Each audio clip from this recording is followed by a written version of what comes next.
الحمد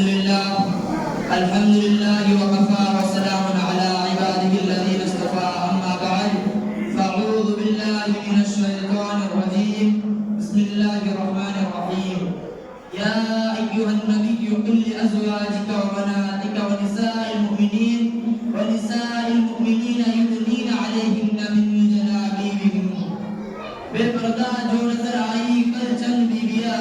بے پردہ جو نظر آئی کل چند بیویاں اکبر زمین غیرت قومی سے گر گیا پوچھا جب ان سے آپ کا پردہ ہو کیا ہوا پوچھا جب ان سے آپ کا پردہ ہو کیا ہوا کہنے لگی کہ عقل پہ مردوں کی پڑ گیا محترم حضرات میں نے قرآن کریم کی آیت کا ایک ٹکڑا آپ حضرات کے سامنے پڑھا جس کے اندر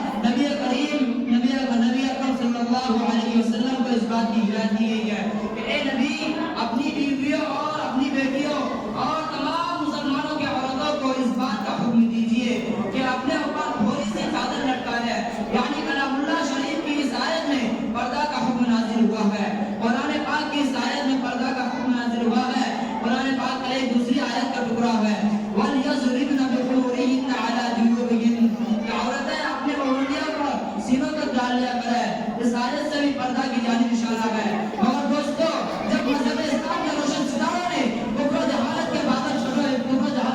چھٹے بے غیرتی اور بے حیائی کی تاریکیاں ختم ہوئے قرآن پاک کے عدل و انصاف سے باطل کے لہراتے جھنڈے گر پڑے مظلوموں اور بے قصوں کو مساوات اور برابری کا درجہ ملا خاص طور پر ان عورتوں نے جو ظلم و ستم کے چکی میں پس رہی تھی مسائل و آرام کے پہاڑ ان پر توڑے جا رہے تھے اسلام نے ان کو ذلت و پستی کے باہر سے نکال کر بلندی پر پہنچایا ظہور اسلام سے لے کر صدیوں تک مسلمان عورتوں کو برائی کی گیت گائے جاتے رہے اور تاریخ کے اوراق کھولے جائے تو غیر اور غیر مسلم عورتوں پر مسلمان عورتوں کی فضیلت اور بڑھتے ہوئے دکھائی دے گی لیکن دیکھتے ہی دیکھتے پوری دنیا میں شیطان ننگے بننے لگے مسلمان عورتوں کو مکہ